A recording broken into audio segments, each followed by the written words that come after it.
Le soleil matinal de la fête des pères filtrait à travers les rideaux vaporeux, des poussières tourbillonnant comme de minuscules orages suspendus. Debout dans l'entrée de la vaste propriété de Martin, je tentais de calmer les palpitations dans ma poitrine, convaincu que ce n'était que de l'impatience. Isla m'avait invité à bruncher ici, à la grande table qu'il avait construite de ses propres mains, sous le lustre en verre qui reflétait la lumière de l'après-midi comme un prisme. Je me suis rappelé qu'aujourd'hui était censé être une célébration, une reconnaissance discrète de mon rôle dans sa vie, un simple merci, et non la confrontation qui s'annonçait déjà. J'ai redressé les épaules, lissé le devant de ma veste sport et me suis préparé à jouer le rôle du père célibataire attentionné et décontracté, une image que j'avais cultivée au fil des ans pour éviter les questions gênantes sur mon absence, mon divorce, ma place de plus en plus réduite dans son cœur. Les larges portes à 2 battants s'ouvrirent silencieusement sur des gonds bien huilés, révélant une longue table en acajou, ornée de couverts en lin blanc immaculé aux reflets d'argent poli. Martin se leva de son siège, les joues roses sous l'effet de la fierté paternelle, et serra Islao dans ses bras avec ferveur, soulevant l'écharpe en cachemire la plus douce qu'elle ait jamais possédée. Elle pressa sa joue contre son épaule et il écarta une mèche de ses cheveux avec une tendresse respectueuse. J'aurais dû me sentir bien au chaud en sachant que ma fille était aimée, mais je ne ressentis que le froid de quelque chose qui se brisait en moi. Un serveur s'approcha, un plateau étincelant en équilibre à bout de bras, et présenta à Martin un coffret en velours noir.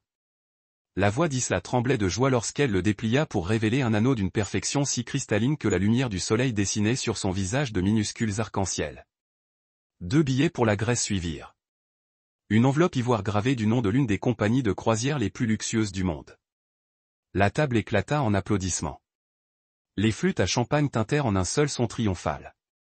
Puis vint mon tour. J'avais répété ce que j'allais dire. Quelques mots pour exprimer ma gratitude de la voir s'épanouir. Comme j'étais fier de la femme qu'elle était devenue. À la place, une adolescente en robe rose pâle a déposé devant moi une fragile fleur en plastique qui flottait mollement sur une tige verte. Ses pétales étaient fanés sur les bords. À côté se trouvait une carte banale, en papier cartonné ivoire, avec une inscription noire sur laquelle était simplement écrit « Merci, papa ». J'ai ouvert le rabat, curieuse d'y trouver une phrase personnalisée, mais je n'ai rien trouvé. Aucun souvenir des nuits où nous étions restés éveillés à parler de ses rêves, des visites à l'hôpital où elle s'était écorché le genou, ou des fois où elle s'était endormie sur mon épaule pendant les orages. Juste merci, papa.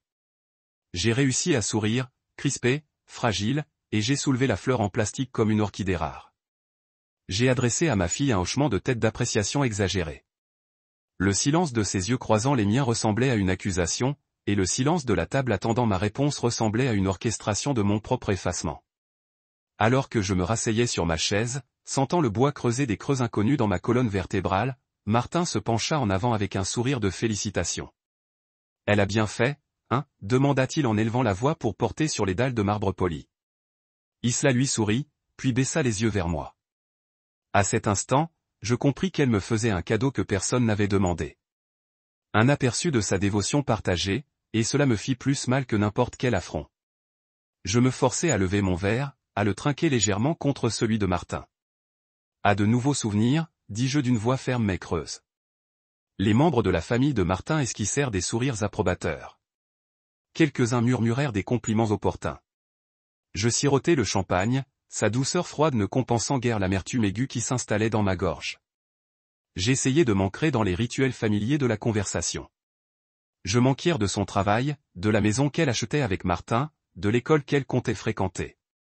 Mais ses réponses étaient saccadées, s'adressant davantage à Martin, ou à la chaise vide à côté de lui où son futur beau-père s'assoirait un jour. Chacun de ces mots faisait l'effet d'une porte qui se fermait. Chaque pause me semblait un déclic. Je la regardais rire avec Martin à une blague partagée, cette vive bouffée de joie éclairant son profil, et j'avais l'impression de n'avoir jamais connu cet Eslao. Je me souviens lui avoir appris à faire du vélo dans notre allée, m'être écorché les paumes lorsqu'elle trébuchait, puis l'avoir serrée contre moi lorsqu'elle pleurait. Je me souviens lui avoir apporté un chocolat chaud au lit lorsqu'elle faisait des cauchemars, et être resté jusqu'à ce que les premiers rayons de l'aube chassent sa peur. Rien de cette histoire n'avait traversé l'épais voile de cette nouvelle vie qu'elle partageait avec Martin. Une vie où je n'étais qu'un vestige, un pourvoyeur bienveillant qui n'était plus au cœur de son histoire. Le brunch s'est terminé par un tourbillon de viennoiseries et de kermesses décontractées. La table s'est peu à peu vidée, les conversations polies se sont réduites à des bâillements et des excuses. Isla me serra rapidement dans ses bras, ses bras effleurant les miens comme si elle avait peur de s'attarder, et me remercia d'être venue. Je la regardais se tourner vers Martin, son rire résonnant tandis qu'il lui embrassait la tempe, et je sentis les derniers fils fragiles de mon identité s'échapper. J'acquiesçai et promis de rappeler bientôt, détestant ce mensonge, mais trop blessé pour refuser. La fleur en plastique s'affaissa légèrement dans son petit vase d'eau, ses pétales déjà tournés vers l'intérieur, et je me demandais quand j'étais devenu à moitié aussi fragile que ce symbole. Je quittai le domaine sous un ciel carré d'un gris menaçant, le gravier crissant sous mes roues. Alors que je m'éloignais seul, mon rétroviseur encadrait l'image d'Isla faisant signe de la main, vibrante et distante. Je retins des yeux mes larmes qui refusaient de couler, me forçant à me concentrer sur le ronronnement régulier du moteur, le silence pesant de la route qui se déroulait devant moi. Quelque chose en moi s'était bel et bien brisé. Une vieille croyance que mon amour, mes sacrifices, ma présence suffirait toujours. Aujourd'hui, j'apprenais qu'il ne l'était pas. Aujourd'hui, j'ai appris que la valeur d'un père pouvait se mesurer à bien plus que des diamants et des croisières, et pourtant ne rien valoir du tout pour celui qui comptait le plus. Aidant. Cette révélation brutale, la première pierre d'un plan, ancrée dans la clarté, la nécessité et l'estime de soi, s'est silencieusement posée. Je me suis affalé dans le fauteuil en cuir à haut dossier de mon bureau, le soleil de fin d'après-midi baignant le bureau et transformant la pile de dossiers en papier craft en îlot de papier jauni. Autour de moi s'étalaient les traces d'une vie passée à fournir des relevés de frais de scolarité, des factures de mariage, des contrats de prêt automobile, des cautions d'urgence. Chaque document portait ma signature et une encre bleue impeccable, témoignage de ma volonté de porter des fardeaux pour que le droit puisse vivre sans souci. J'ai respiré le léger péché du vieux papier et du bois poli, un réconfort familier qui se mêlait maintenant à un sentiment lancinant de trahison. Je n'avais jamais tenu de compte, j'avais insisté sur le fait que c'était un privilège pour moi de soutenir ses rêves. Mais ce soir, en feuilletant les pages une à une, je me suis senti obligé de connaître le compte-rendu complet de mes sacrifices. Le premier classeur contenait les factures de l'université, les frais de scolarité des semestres, les frais de laboratoire, les livres que je lui avais envoyés lors de son départ à l'étranger pour un stage. J'ai compté chaque chiffre à voix haute dans le silence de la pièce, veillant à ne pas dépasser le plus petit dépassement. Des cahiers et des impressions étaient éparpillés sur le bureau tandis que je griffonnais quelques-uns sur un bloc-notes jaune. Je me suis arrêté à la ligne, programme d'été à Londres, me remémorant la fois où elle avait avoué ne jamais vouloir retourner sur le campus sans avoir exploré la ville qu'elle avait étudiée avec tant de passion. J'avais alors fait un chèque de 12 400 $. Je l'ai recompté, le sentant peser sur ma poitrine. De l'autre côté de la pièce, l'horloge de parquet résonnait, chaque mouvement sonore soulignant combien j'avais effectué ces paiements année après année sans faute. Lorsque j'ai refermé ce classeur et ouvert le suivant, les frais de mariage m'ont semblé un mirage scintillant. La salle de réception à 25 000 $, l'acompte non remboursable des photographes, les compositions florales qui ont coûté plus cher que ma première voiture. Je me souviens de ce jour en couleur vive, et cela rayonnant dans sa robe tandis que je la conduisais à l'hôtel, certaine de lui offrir le plus beau moment de sa vie. L'ironie me transperçait à présent, sachant que cette même fille avait offert une fleur en plastique moins de 24 heures auparavant. Je m'arrêtai sur un reçu pour une réparation d'urgence de la salle, une ligne indiquant 3 800 $. Le mémo défilait de ma main. Ne laissez pas la pluie gâcher la vie. Je passai mes doigts sur le bord du papier, avec un goût de cendre amère en bouche. Le troisième dossier contenait les remboursements de prêts automobiles et d'assurance. Chaque page était agrafée pour témoigner de ma conviction que son confort et sa sécurité étaient primordiaux. J'avais co-signé sa première berline, une vieille Honda que je lui avais appris à conduire. Plus tard, je l'avais aidé à louer un élégant crossover lorsqu'elle avait emménagé en ville. Les factures atteignaient 18 720 $ avant intérêt, et les primes d'assurance ajoutaient 7 560 $ supplémentaires sur la durée du prêt. J'ai additionné ces chiffres d'un claquement de stylo résigné, le pouls battant à tout rompre. Je l'imaginais au volant, les cheveux ébouriffés par le vent, le rire résonnant tandis qu'elle naviguait vers un avenir que j'avais contribué à construire. Les reçus avaient autrefois été les symboles de mon amour. Maintenant, ils ressemblaient aux clous plantés dans un cercueil où se trouvait le cadavre de notre relation. Enfin, les coupures les plus profondes se trouvaient dans un mince dossier intitulé « Urgence ». Caution postale, quote-part d'hospitalisation, frais de déplacement imprévus, des vols de nuit au veillé à l'hôpital. J'avais vu les chiffres grimper d'innombrables fois, sans y réfléchir à deux fois, réconforté par la conviction que le rôle d'un père était d'empêcher son enfant de se sentir impuissant. Le total final était ahurissant, plus de 420 000 $. Je contemplais l'aboutissement de ma générosité, le poids de 15 ans de soutien inconditionnel, et je me sentais vidé. Isla n'avait jamais demandé de reçu, n'en avait jamais eu besoin, mais je les avais quand même conservés, par habitude, par fierté. Maintenant, il servait de registre à mon propre chagrin, documentant chaque dollar qu'elle prenait et chaque instant que je donnais. Je fermai le dernier dossier et me rassis, la chaise craquant sous moi comme un vieil ami protestant contre mon soudain changement de posture. Pendant des années, j'avais cru que l'amour se mesurait au geste, au confort ininterrompu de la sécurité financière que j'offrais. Mais ce remerciement rituel au brunch, la fleur en plastique, le remerciement spontané, papa, m'ont appris le contraire. Ma fille ne m'avait pas simplement oublié. Elle m'avait remplacé par l'homme qui lui avait offert une bague valant plus que mon salaire annuel. En glissant les liasses de reçus dans un tiroir verrouillé, j'ai ressenti une première lueur de détermination. Si mon amour m'était venu sur un compte en banque, alors peut-être devais-je me réapproprier ma valeur à ma façon. Demain, je déciderai de ces conditions. Pour l'instant, j'étais assis seul dans le bureau sombre, mes reçus rangés, et je ressentais quelque chose de nouveau. La frontière nette et inflexible entre générosité et respect de soi, et je comprenais que la franchir était le seul moyen de me retrouver. La lumière du matin filtrait à travers les stores à lamelles de mon bureau, projetant de longues rayures sur le parquet en chêne poli et illuminant les fines poussières qui dansaient dans l'air. J'étais assis derrière mon bureau, la surface dégagée de tout sauf de mon ordinateur portable et d'une carte embossée au nom de mon avocate, Gillian Bassi. Mes doigts planaient au-dessus du clavier tandis que je relisais le brouillon du contrat de rétention que je lui avais envoyé tard la veille au soir. Le fret et la logistique avaient été en partie l'œuvre de ma vie pendant plus de 3 décennies. Un héritage bâti de toutes pièces sur des quais de chargement poussiéreux et des entrepôts à bas prix. C'était plus qu'une entreprise. C'était l'incarnation de mon ambition, de ma sueur, de mes sacrifices. Et pourtant, le souvenir de l'humiliation d'hier étant encore vif dans ma mémoire, je ne supportais plus de l'appeler la mienne. Mon téléphone sonna, brisant le silence. Je baissai les yeux, un message de Gillian. Appelle-moi quand tu seras prête. Debout, je marchais dans la pièce, les cartes glissant de mes mains pour atterrir face visible sur le buvard sous la vitre. J'inspirais lentement, cherchant le calme, puis retournai à mon siège et composai son numéro. La ligne se connecta presque instantanément, la voix chaleureuse de Gillian me saluant. Bonjour, Martin. J'attendais ton appel. Je me laissai aller en arrière, croisant les doigts. Faisons-le doucement, dis-je d'une voix ferme, malgré un cœur battant la chamade. Je veux vendre l'entreprise. Il y eut un silence. Je l'entendais presque analyser mes mots au téléphone. Vendre Hartley Frecht dans la logistique, demanda-t-elle, mi-curiosité professionnelle mi-inquiétude personnelle. C'est une décision capitale. En es-tu certain? J'ai fermé les yeux, visualisant les élégantes portes en acier de notre siège social, l'odeur de diesel dans l'air, les camions entrant et sortant sous ma surveillance.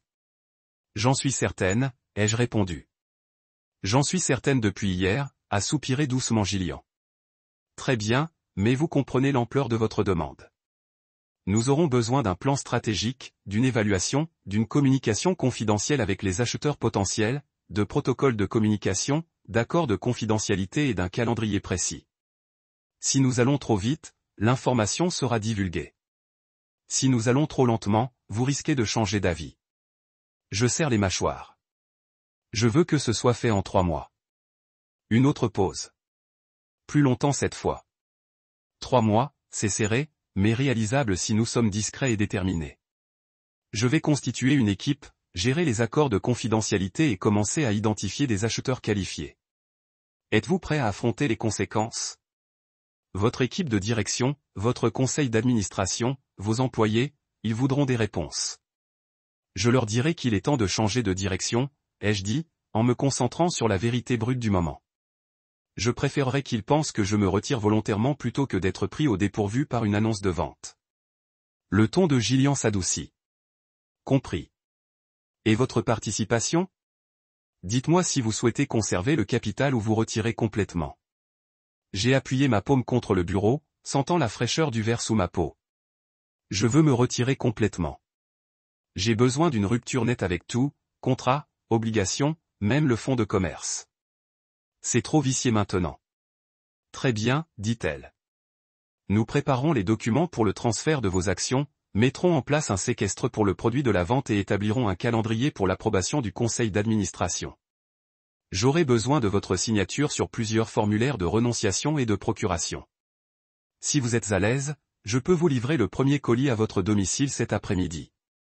Je serai là, répondis-je en jetant un coup d'œil à la carte portant son nom. Gillian m'avait conseillé à chaque tournant de cette entreprise, des conflits au conseil d'administration aux OPA hostiles, en passant par les renégociations de contrats. Je lui faisais une confiance aveugle et j'étais reconnaissante qu'elle ait accepté de me guider dans cette transition finale. Merci, Gillian. Bien sûr, dit-elle, je sais que c'est difficile, mais tu fais ce que tu dois faire. J'ai expiré, ressentant un léger soulagement. Nous étions déconnectés et je me suis assis dans un silence contemplatif. 3 mois, cela m'a semblé à la fois une éternité et un éclair. J'ai imaginé la danse minutieuse des négociations d'accords, le transport des documents de vente sur des tables de conférence en acajou poli, le séchage de l'encre sur les lettres d'intention. Mais plus précisément, j'imagine la vie après Hartley. Les matins dans un petit bureau. Le ronronnement de la tondeuse à gazon d'un voisin s'échappant par les fenêtres ouvertes. Les soirées passées à lire, à explorer des activités créatives que j'avais négligées pendant des décennies. L'idée me semblait à la fois étrange et exaltante, comme sauter d'un plongeoir vers des profondeurs inconnues. Je me suis levé et me suis dirigé vers la fenêtre, écartant les lattes pour observer l'allée déserte. Ma voiture était garée devant, témoignage des voyages que j'avais effectués pour expédier d'innombrables palettes à travers le pays. Bientôt, j'allais m'éloigner de tout cela, du bourdonnement des chariots élévateurs, du rugissement des semi-remorques, du rythme incessant du fret et de la logistique. Je ressentais une douleur dans la poitrine, non pas de regret, mais d'appréhension. Et si je le regrettais? Et si, après tout cela, je manquais le pouls du monde des affaires, la satisfaction d'une affaire bien conclue, la camaraderie d'une équipe soudée? Je secouais la tête, chassant les doutes. C'étaient les mêmes qui m'avaient retenu alors que j'aurais dû partir des années auparavant. Cette fois, les enjeux étaient différents. Il s'agissait de retrouver ma dignité, ma propre identité, indemne des transactions et des hommages en dollars. La fleur en plastique d'hier avait été un cadeau de vérité. Aussi douloureux que cela puisse paraître, ma valeur pour Isla ne résidait pas dans l'amour que je donnais, mais dans l'argent que je donnais. J'avais désormais l'intention de redéfinir ma valeur à ma façon. La sonnette retentit et je traversai rapidement le couloir, le cœur battant la chamade. J'ouvris la porte et trouvai Gillian debout sur le porche, serviette à la main. Son tailleur et son allure assurée me rappelaient pourquoi je l'avais choisi il y a longtemps. Elle me fit un sourire rassurant. J'ai apporté le premier jeu de documents, dit-elle en entrant. Je la conduisis au bureau et refermai la porte derrière nous. Le soleil de l'après-midi brillait sur le bureau, et je sentis le poids de cet instant s'abattre sur moi. Gillian déballa les dossiers et les posa soigneusement devant moi. Procuration, convention de transfert de capitaux propres, clause de confidentialité. Elle m'expliqua chaque chose avec précision, s'arrêtant pour répondre à mes questions, clarifier le jargon juridique, me rappeler les implications. Tandis que j'écrivais mon nom sur les pages, une vague de détermination me parcourut les veines. Une fois la signature finale apposée, je me suis adossé et j'ai respiré un air que je ne savais pas avoir retenu. Gillian a fermé son dossier et a croisé mon regard. C'est officiel, a-t-elle dit doucement. Le fret et la logistique sont désormais en jeu. J'ai hoché la tête, savourant la finalité de ces mots.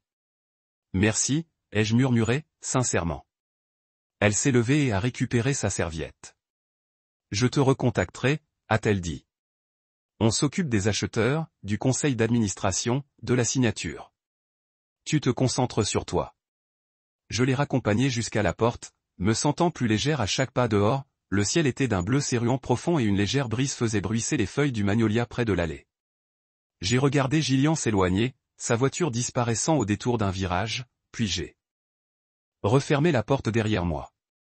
Dans ce moment de silence, seul dans l'entrée, j'ai réalisé que j'avais franchi un seuil. J'avais déclenché la fin d'une ère et le début d'une autre. Une ère où mon identité ne serait plus liée aux fiches de paie et aux marges bénéficiaires, mais à la personne que je choisissais de devenir.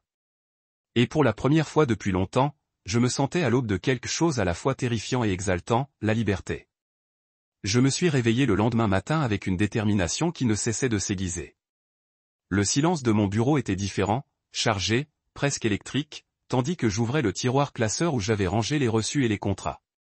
À chaque fois après le retrait d'un document, j'ai senti le poids de mes obligations s'alléger de mes épaules. Aujourd'hui, j'allais commencer à démonter l'échafaudage qui avait soutenu Islao dans un monde que je ne contrôlais plus. Je me suis servi un café serré, la vapeur s'échappant des premières lueurs du jour, et je me suis mis au travail. J'ai d'abord rédigé des courriels à notre responsable des opérations, lui demandant d'annuler les contrats de maintenance que Martin avait discrètement gonflés pour mes entrepôts. Ces contrats, négociés dans mon dos pendant que je m'occupais de subvenir aux besoins de ma fille, représentaient désormais de l'exploitation. Tandis que mes doigts tapotaient les directives fermes mais polies, j'ai ressenti un frisson d'indignation vertueuse. C'était la première fissure tangible dans les fondations de la vie dorée de ma fille, alors que j'avais construit après qu'elle est abandonnée et que je me délectais de la voir s'effondrer. À midi, j'étais au téléphone avec notre coordinateur logistique pour lui exposer les contrats à résilier et les économies que j'espérais. J'ai précisé qu'avec effet immédiat, tous les services inutiles devaient être interrompus. Un aménagement paysager qui élaguait plus que nature nécessitait des patrouilles de sécurité qui ne comptabilisaient que des heures facturables. Hors de prix. Des équipes de nettoyage qui astiquaient des surfaces que je voyais rarement. La coordinatrice hésita, visiblement surprise par la brutalité du changement, mais j'insistais, précisant que ces dépenses ne servaient plus nos objectifs commerciaux. Le son de ma propre voix, calme et ferme, me fit réaliser combien de temps j'avais laissé d'autres prendre des décisions en mon nom, des décisions qui profitaient à tout le monde sauf à moi. En cliquant sur « Envoyer » sur la dernière instruction, je me suis adossé et me suis permis un petit sourire satisfait. Chaque contrat annulé était une petite victoire pour récupérer ce que j'avais abandonné sans le savoir. Ensuite, je me suis concentré sur les recommandations en comptabilité que j'avais obtenues pour Isla. Au fil des ans, je l'avais présenté à des clients, l'avait incité à participer à des ateliers et avait parsemé son CV de contact qui lui avait ouvert la voie dans mon cercle d'influence. Elle avait souri et accepté chaque recommandation, sans jamais rien lui adresser de plus qu'un simple merci. Maintenant, tout en rédigeant une note succincte à notre directeur financier, j'ai décrit la réaffectation de ses clients à des associés plus qualifiés. Non en fanfare, aucune explication autre que le réalignement des responsabilités pour une meilleure efficacité opérationnelle. J'ai éprouvé de la peine à imaginer sa confusion lorsqu'elle a découvert que ses clients ne se tournaient plus vers elle pour obtenir des conseils ou des paiements. Pourtant, les paiements étaient éphémères, submergés par un sens naissant de la justice. Je ne lui en voulais pas de vouloir réussir, mais seulement qu'elle ait oublié que mon rôle de père allait au-delà de la simple signature de chèque. J'avais besoin qu'elle se souvienne de moi, même si cela signifiait qu'elle devait voler de ses propres ailes pour la première fois. En fin d'après-midi, je me suis retrouvé à examiner les bilans qui reflétaient ces changements. Les dépenses ont diminué, les marges se sont améliorées, et la faible trace de ma déception a cédé la place à la fierté professionnelle. J'ai été frappé par l'efficacité avec laquelle je pouvais diriger l'entreprise lorsque je m'autorisais à agir avec détermination, sans me soucier de ma famille ou de fausses apparences. J'ai réalisé que pendant trop d'années, j'avais été une marionnette tirée par les ficelles de bénéficiaires peu reconnaissants de ma générosité. Désormais, chaque réduction était un pas délibéré vers une entreprise plus rationnelle et plus saine, et vers la liberté personnelle à laquelle j'aspirais. Je me suis penché en avant, le menton dans les mains, regardant les chiffres s'aligner sur un rythme plus discipliné. C'était agréable. Non, il me semblait nécessaire d'imposer une structure au chaos créé par mon amour aveugle. Le téléphone a sonné juste au moment où j'allais terminer ma journée. J'ai jeté un coup d'œil à l'écran. Isla. Mon cœur a fait un bond, mi-effroi, mi-anticipation. J'ai répondu d'une voix d'acier. « Bonjour, papa » a-t-elle dit, la voix serrée par quelque chose que je n'ai pas pu immédiatement identifier. Inquiétude, colère, désespoir. Madame Kindle a dit, « Vous avez supprimé mes recommandations professionnelles. » Pourquoi fais-tu ça? Je me suis adossé à ma chaise, absorbant le ton confus et blessé de l'autre côté du fil. J'ai marqué une pause, choisissant mes mots. Je rationalise les opérations, ai-je dit doucement, consciente du poids de chaque syllabe. Je consolide les comptes clients pour améliorer l'efficacité et assurer la stabilité à long terme de l'entreprise. J'ai eu une inspiration brusque. Mais c'étaient mes clients, a-t-elle protesté. Ils me faisaient confiance. J'ai fermé les yeux et ressenti une soudaine vague d'empathie. Ils recevront toujours le même service. Tu peux te concentrer sur le développement de nouvelles relations plutôt que d'entretenir d'anciennes auxquelles tu n'étais pas préparé. Elle est restée silencieuse un instant, assez longtemps pour que je me demande si je n'avais pas fait une erreur de calcul. Puis sa voix s'est brisée. Je ne comprends pas. J'ai ouvert les yeux et me suis redressé. Tu comprendras, Isla, ai-je dit. La fermeté est revenue dans mon ton. Parfois, la meilleure façon d'apprécier ce que l'on a, c'est de voir ce qui se passe quand on le perd.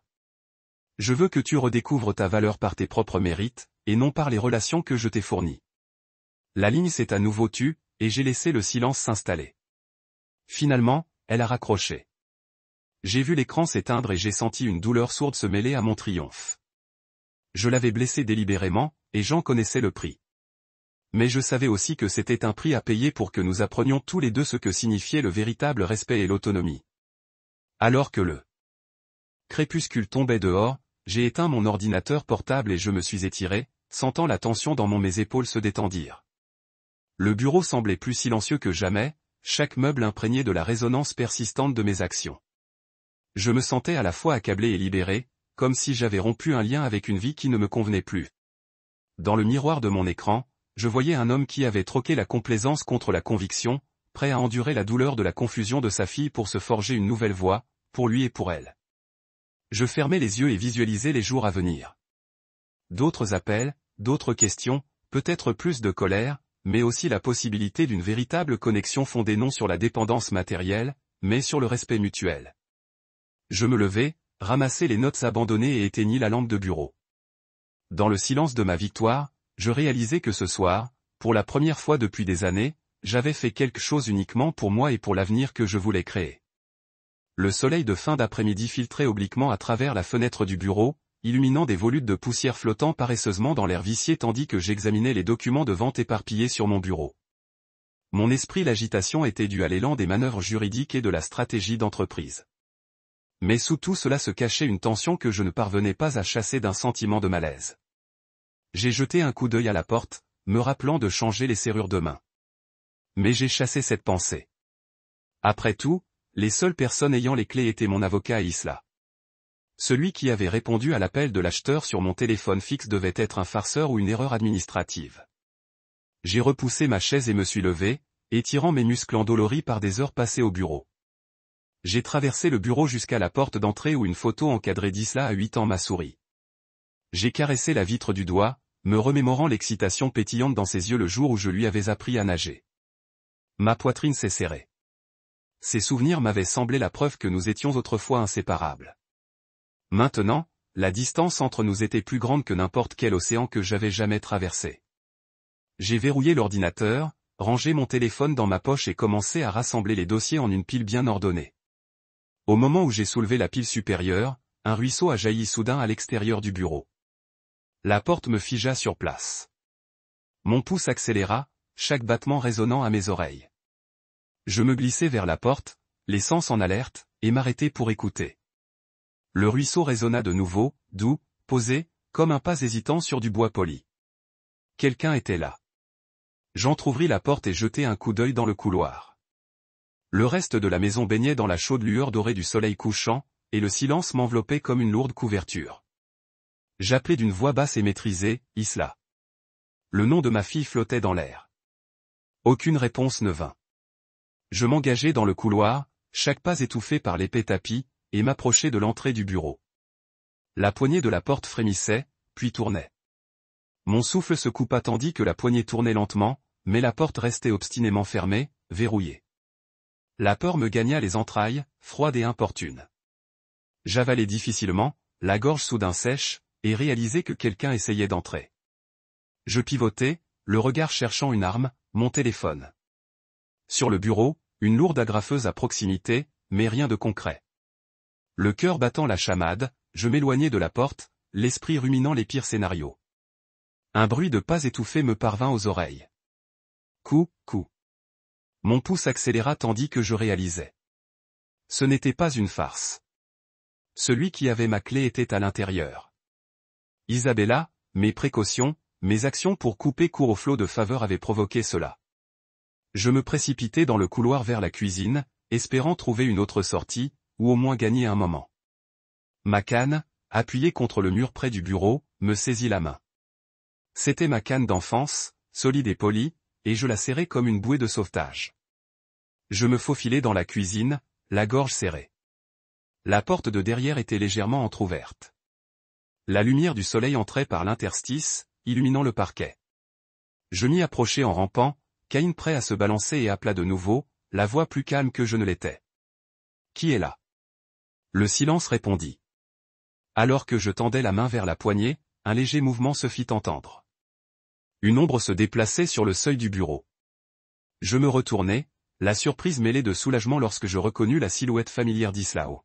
« Papa » s'exclama-t-elle, le soulagement perçant dans sa voix tandis qu'elle se précipitait vers moi. J'abaissai ma canne, la tension se dissipant brusquement de mes épaules. « Isla, que fais-tu ici ?»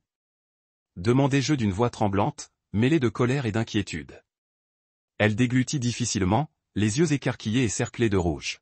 « J'ai essayé de t'appeler, mais tu n'as pas répondu.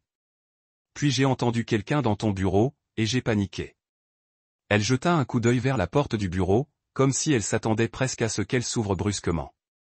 Je fronçai les sourcils, suivant son regard, mais la porte était verrouillée.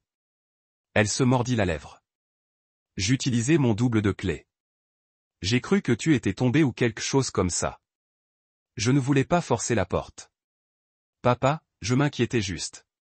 Sa confession me fit sentir un sentiment de culpabilité. Malgré tout, elle était venue en courant parce qu'elle tenait à toi. Je lissai une mèche de ses cheveux et j'ai expiré. Tu m'as fait une peur bleue, ai-je admis d'une voix rauque. Elle a comblé l'espace entre nous, le regard doux et désolé. Je suis désolé, papa. Je n'aurais pas dû avoir besoin de ta clé. J'ai scruté son visage. Ses joues étaient encore rouges de soleil, ses yeux brillants de larmes retenues. L'espace d'un instant, je me suis souvenu de la petite fille qui se cachait sous mon bureau pendant les orages, serrant un ours en peluche contre elle pour se réconforter. La patience m'a envahi la poitrine. Tu ne peux pas te laisser aller comme ça quand tu es en colère, ai-je gentiment réprimandé. Elle a dégluti. Je sais. C'est juste que tu m'as manqué. La simplicité de ces mots m'a frappé comme un coup de poing. Je l'ai prise dans mes bras avec précaution, ma canne tombant discrètement au sol. Ses bras m'ont entouré, plus fin que dans mes souvenirs, et elle a enfoui son visage contre mon épaule. J'ai fermé les yeux, laissant la chaleur de son corps me calmer, et pour la première fois depuis des semaines, j'ai senti quelque chose que je croyais s'être dissous. Connexion. Entrée à l'intérieur, je murmurai. Parlons. Elle hocha la tête contre moi, et je l'ai guidée vers la table de la cuisine, loin des portes verrouillées et des couloirs silencieux, vers un espace où nous pourrions affronter les fractures de notre relation. À l'extérieur, le soleil abaissait bas, jetant de longues nuances sur la pelouse. Mon téléphone a down, sa lueur coupe dans l'obscurité comme un projecteur sur ma poitrine. Une pile de tampons juridiques. Désespoir, pas préoccupant. J'ai glissé ouvrir la liste des messages vocaux et j'ai regardé les horodatage. 6 heures, 602, 604. Continue, implacable. J'ai appuyé sur le jeu sur le premier message. Papa, s'il te plaît. La voix d'Ella est-elle tremblée de peur ou de frustration? Je ne pouvais pas dire lequel. Papier froissé bruissé en arrière-plan. Vous ne pouvez pas faire ça. Ne vendez pas l'entreprise. Vous ruinez tout. Je l'ai laissé jouer et terminer. Ensuite, j'ai appuyé sur le suivant. Vous avez promis que vous seriez toujours là. Vous regretterez cela. Les plaidoyers sont descendus dans de vagues menaces. Vous verrez avant de couper brusquement. Chaque message s'est terminé avec son nom chuchoté comme des excuses ou un avertissement. Je m'assis fortement à mon bureau, le téléphone à la main, et j'ai fermé les yeux, laissant le bourdonnement régulier du trafic tôt le matin s'infiltre par la fenêtre. J'ai pensé à la respiration laborieuse de Martin, à la pointe de sa tension artérielle quand il a découvert les oreilles hypothécaires. J'ai pensé aux larmes d'Isla le pas de la porte il y a quelques jours à peine, l'écho plaidant de sa voix alors qu'elle essayait de concilier sa blessure avec sa colère. 28 appels en 24 heures. 28 prières pour un sursis en dollars, pour une pause dans le processus de vente. Chacun était un plaidoyer pour de l'argent, pour la fin de l'incertitude plutôt que de la compréhension. Et à ce moment-là, j'ai reconnu la douloureuse vérité. Je ne suis devenu rien de plus qu'un coffre-fort avec ma fille, quelqu'un à appeler lorsque les murs se sont effondrés ou que le loyer était dû, mais pas quelqu'un avec qui se connecter vraiment. Je me levai de la chaise et me dirigeai vers la fenêtre, regardant l'allée où ma voiture était garée comme si j'attendais mon départ. La lumière précoce a révélé la brume qui s'accrochait à l'herbe, des vrilles vaporeuses qui s'enroulaient autour des silhouettes des arbres nus. J'ai reposé mes paumes sur le seuil et inhalé l'air croustillant, essayant de tirer la force de sa clarté. Des souvenirs ont fait surface des moments où Isla m'avait simplement appelé à partager une histoire drôle ou à poser des questions inactives. Fois avant les factures, avant le bateau paiement, avant que son affection ne soit mesurée en frais et crédits. J'ai réalisé que je ne lui avais jamais appris à venir me voir pour autre chose que le sauvetage financier. Je n'avais pas réussi à nourrir le filet de sécurité émotionnelle dont elle avait besoin, le genre qu'aucun contrat ne pouvait garantir. J'ai repris le téléphone et j'ai fait défiler les messages vocaux, hésitant sur le 20e message, sa voix urgente, plaidant, « Papa, Martin l'hospitalier. S'il vous plaît, j'ai besoin de l'argent. » Je me suis expiré lentement et j'ai tapé l'icône des ordures. Le message vocal a disparu, avalé par le vide numérique. Sans hésitation, j'ai supprimé la prochaine et la suivante jusqu'à ce que l'écran soit vide, le téléphone silencieux. Mes cheveux, surprenant le son de mon rythme cardiaque dans mes oreilles. Courriel à Gillian Bassi copiant notre CFO. Les remboursements, les indemnités spéciales et les transferts discrétionnaires pour Isla et Martin seraient suspendus en attendant le nouvel avis. J'ai appuyé sur Send, en regardant le curseur confirmer la livraison. Ma poitrine s'est resserrée à la finalité de l'action, mais mon esprit était plus clair qu'il ne l'avait fait dans des semaines. J'ai bien compris que cette décision provoquerait une tempête, un barrage d'appels, peut-être des menaces, peut-être le ton sanglotant d'une fille qui a finalement réalisé qu'elle avait franchi une ligne. Pourtant, j'étais prêt. Préparé à rester ferme pour enseigner la seule leçon dont j'ai besoin. Cet amour et ce respect ne peuvent pas être contraints par la dépendance financière.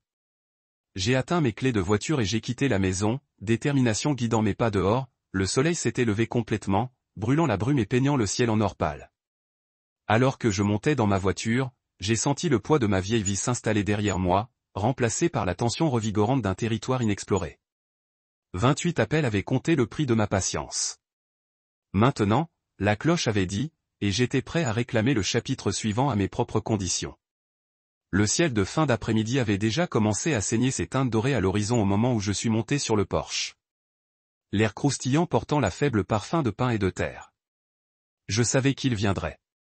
J'avais proposé de les rencontrer ici afin que nous puissions parler face à face sans la barricade des portes verrouillées ou la formalité froide des salles de conférence.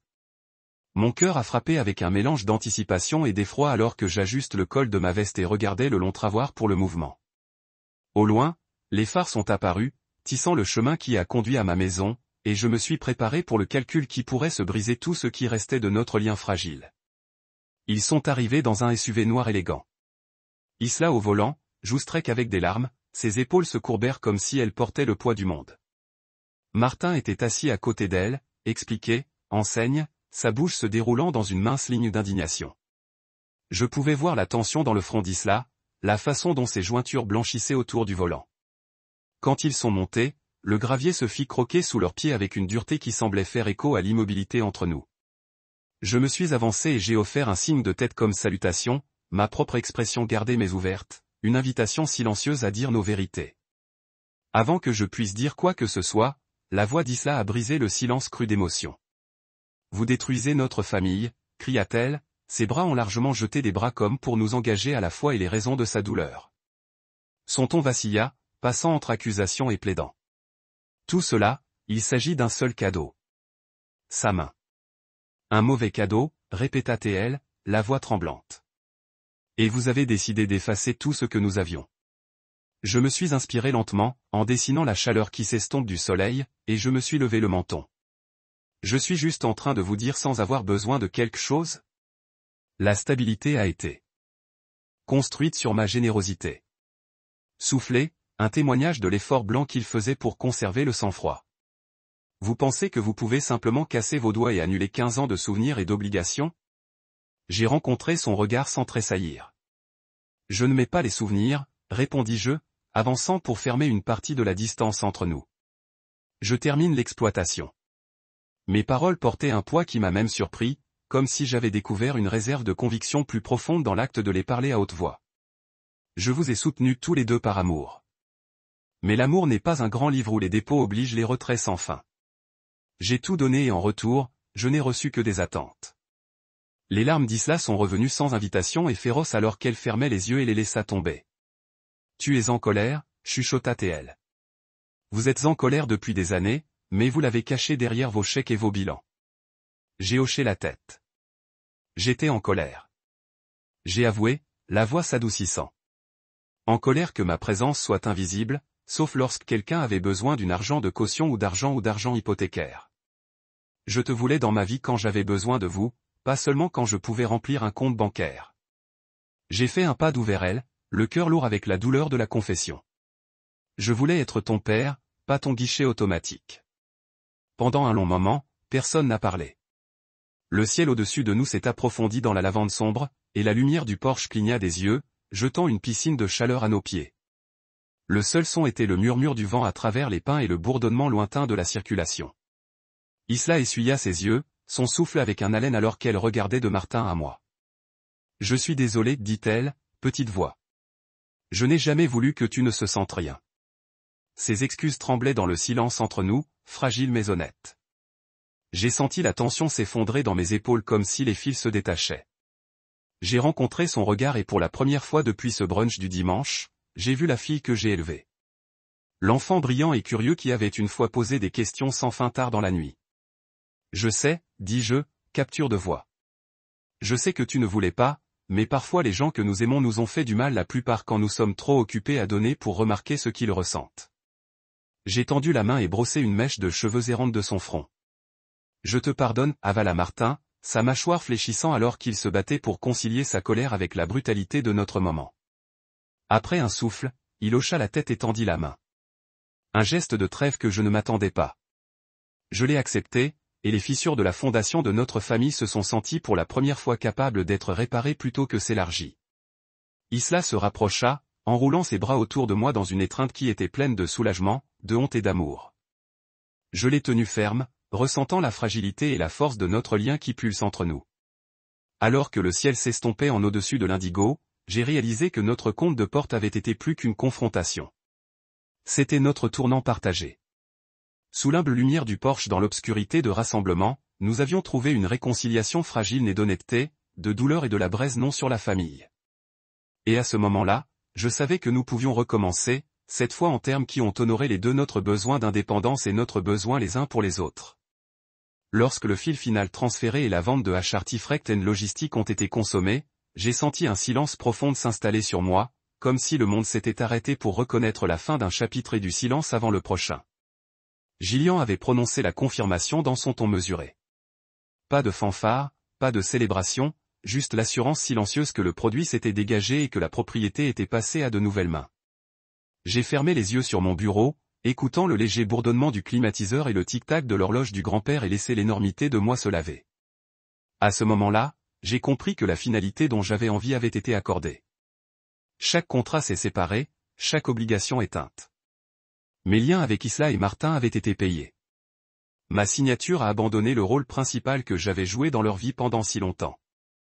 Je suis arrivé à la banque ce matin-là avec un sens de l'objectif que je n'avais pas ressenti depuis des décennies. Les colonnes en marbre du hall résonnaient avec le remaniement des 10 heures et du doux bruissement de papier. Mais dans mon esprit, je n'ai entendu que mes propres pas. Alors que je m'approchais du bureau bancaire privé, j'ai ressenti un curieux détachement. Cet homme en costume net, ses cheveux parsemés de gris, ressemblait à un écho de quelqu'un que j'étais. J'ai remis au banquier la documentation. Veuillez disperser les fonds comme indiqué, dis-je, la voix calme. Le banquier hocha la tête, son comportement professionnel inébranlable alors qu'il organisait les transferts de fils que j'avais désignés. Payoff pour Isla et Martin S. Mortgage de Martin. Le règlement de tous les comptes conjoints, les paiements familiers se sont sentis à l'extérieur. En haute définition. À chaque mile, le poids de mon ancienne vie s'estompe comme une vieille peau ralentissant. J'ai visé ma voiture vers le nord, loin des demandes de réclamation de la ville vers la ville au bord du lac du Vermont, où j'avais depuis longtemps acheté une maison modeste sur un coup de tête. Au moment où j'ai franchi la ligne d'état, le crépuscule s'était drapé sur les collines roulantes, les peignant dans des teintes d'indigo profond et d'ardoise. J'ai trouvé ma nouvelle maison nichée entre les arbres à feuilles persistantes, son revêtement en clignotage blanc et son simple porche avant promettant l'anonymat et l'immobilité. Je me suis arrêté dans l'allée de gravier et je me suis assis un instant, laissant le silence m'envelopper. Aucun entrepôt ne se profile à proximité. Aucun bip de camion n'a bloqué la rue. Rien que l'accalmie douce des cicadas et le chirp lointain d'un hibou. Je suis sorti et j'ai inhalé l'air frais des pins santés, sentant la tension dans mes épaules faciliter la facilité comme si les arbres même tiraient les restes de ma vie d'entreprise. À l'intérieur de la maison, c'était rassurant. Un dispositif de cinglé story, un salon modeste avec une cheminée en pierre, une cuisine qui regardait sur une pelouse en pente doucement jusqu'au lac.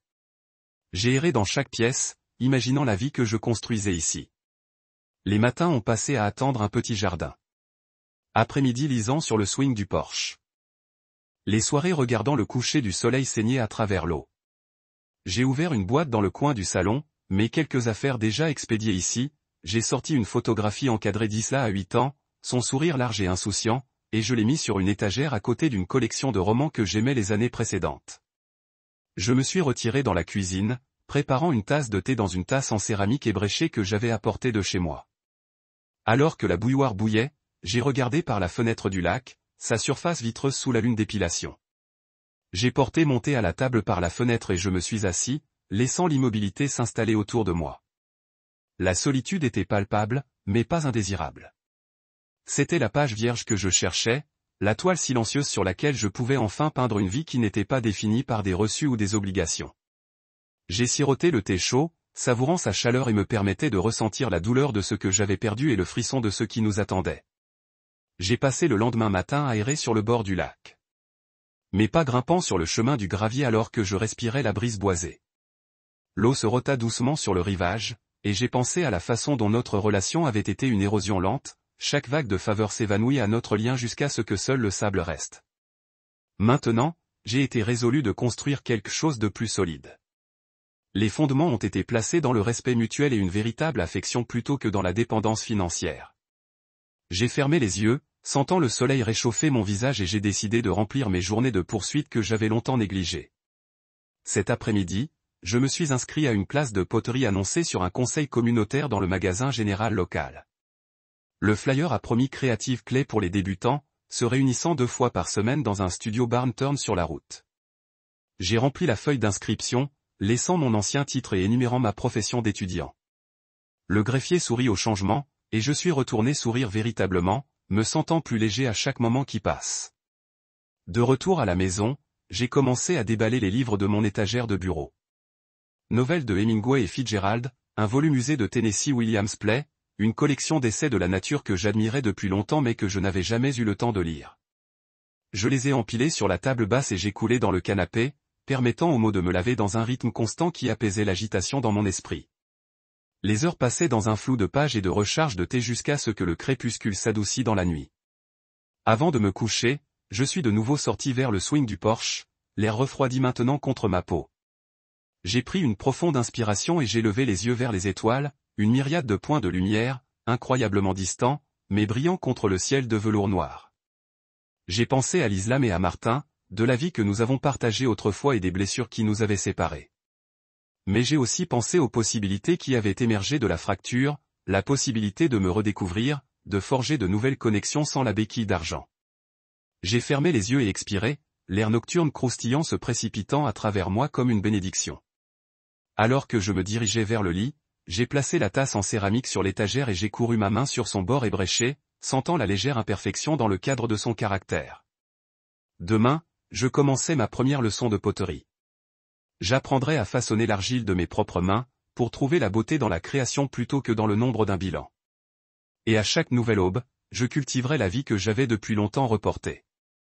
Un ancré dans la paix, dans un but et dans l'amour non grave que j'espère partager avec ceux que je me souciais le plus.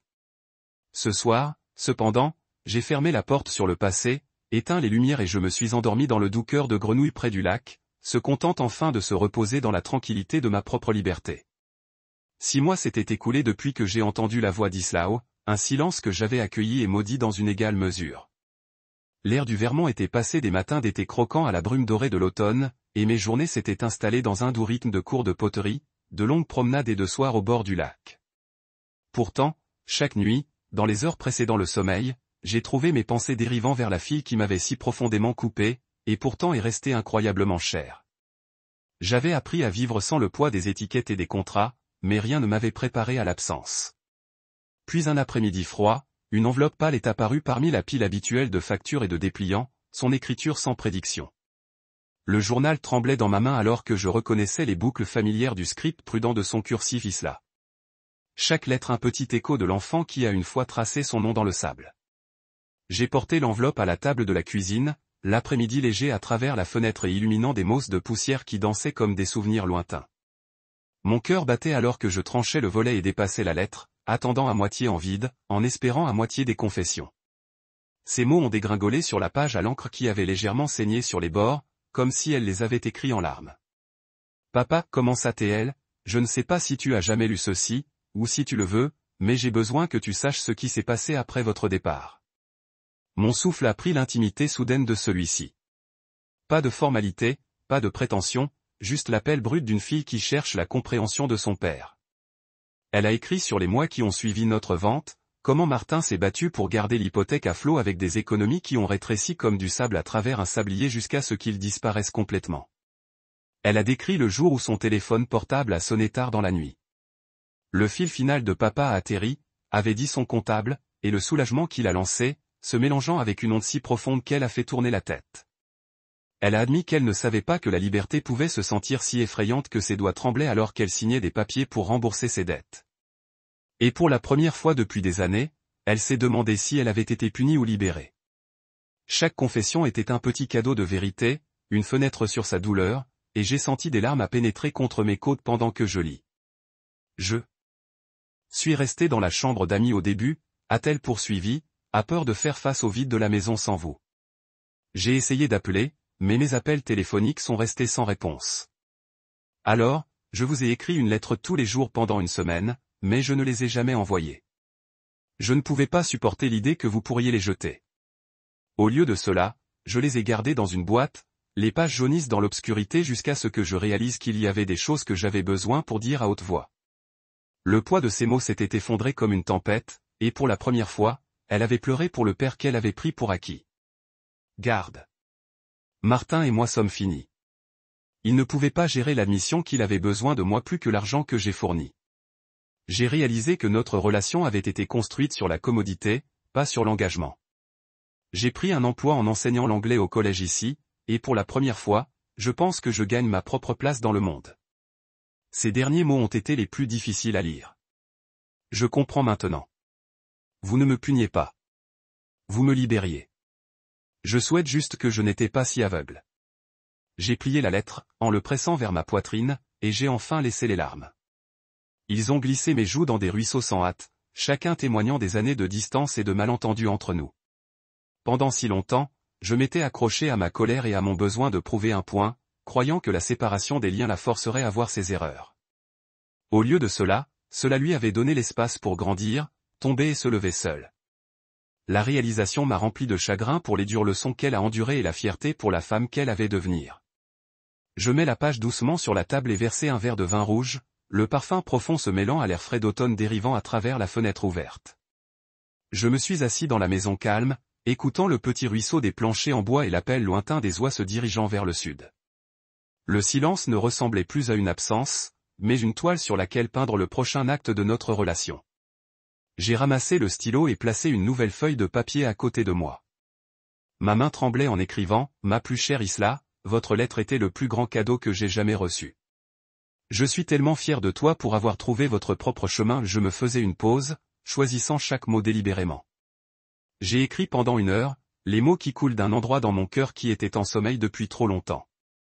J'ai expliqué comment sa lettre m'avait ému, comment son honnêteté avait guéri les blessures que je ne savais pas encore.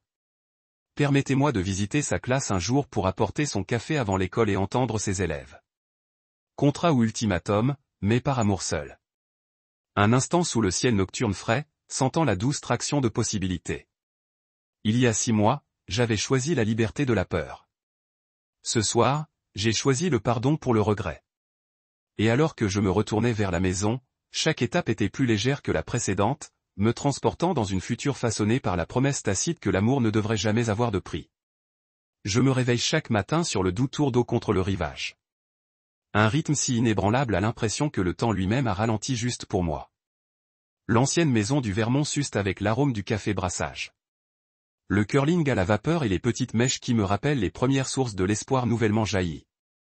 Ici, dans cette retraite tranquille, j'ai redécouvert des parties de moi-même que je craignais perdues. Le lecteur qui s'est autrefois perdu dans des romans.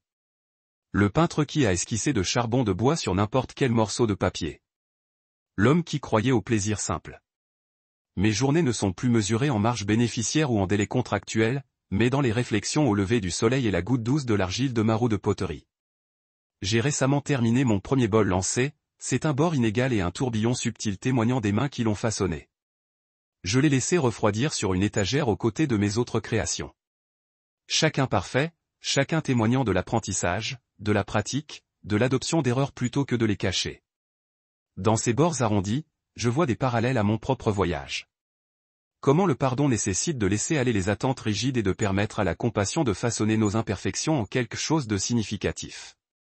La lettre d'Islao est arrivée il y a 6 semaines, et depuis lors, notre correspondance s'est épanouie dans des emails hebdomadaires remplis d'anecdotes partagées, de victoires en classe et de la lutte occasionnelle avec les papiers de classement. Mes tentatives de maîtriser les techniques de poterie nouvelle et mes découvertes sur les randonnées des bois. Nous parlons honnêtement maintenant. Nos paroles déchargées par les dettes passées. Aucune mention des montants en dollars ou des transactions commerciales. Seul le rire sur des moments simples. La surprise d'un cerf pâturage au crépuscule. Le frisson du premier paragraphe réussi d'un étudiant. La joie d'une toile fraîche de neige en hiver. Il y a 2 dimanches, elle s'est rendue. J'ai attendu le quai, sa voiture craquant sur le gravier. Les phares tranchant à travers la brume du matin. Lorsqu'elle est entrée sur les planches altérées, ses yeux brillants, j'ai vu ce même enfant curieux regarder dans des piscines de marée, me demandant quelle merveille se trouvait sous la surface vitreuse. Nous avons embrassé sans la distance gênante qui nous séparait autrefois, et je lui ai tendu un petit bouquet de fleurs sauvages que j'avais choisi ce matin-là. Pas de diamants, pas de croisière, juste des fleurs cueillies dans la prairie. Elle rit et les cacha derrière son oreille comme une promesse. Nous avons passé la journée en studio, les mains poussiéreuses avec de l'argile, formant des bols et des vases avec des rires partagés et une conversation facile. Au déjeuner, nous nous sommes assis près du bord de l'eau, le thé à la vapeur entre nous alors que nous regardions des ondulations se propager à partir d'une éclaboussure de wewar.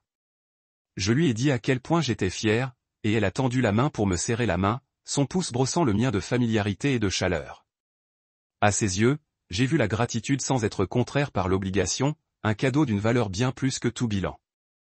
Maintenant, chaque soir alors que le soleil plonge sous l'horizon, je m'assois sur le porche swing avec un verre de vin à la main, écoutant des huards appeler à travers le lac, je réfléchis aux leçons apprises que l'amour ne prospère pas sur les registres mais sur les cadeaux que la vraie connexion s'épanouit lorsque nous partageons nos vulnérabilités plutôt que sur nos soldes bancaires. J'ai cru une fois que ma valeur était dans ma capacité à fournir. Mais ici, j'ai appris que cela réside dans ma volonté d'être présent, d'écouter, de pardonner et de laisser pardonner en retour. Ma fille et moi avons retrouvé notre chemin vers l'autre, non pas à travers de grands gestes, mais à travers de petits actes de présence. Une lettre qui a dénué son cœur, un bouquet de fleurs sauvages cueillies avec soin, un bol partagé en forme d'argile boueuse. Dans le doux silence de cette vie au bord du lac, je comprends que l'amour ne devrait pas avoir de prix. C'est la main ouverte, pas le poing fermé d'un contrat, qui porte le plus grand trésor, et le mien est enfin plein.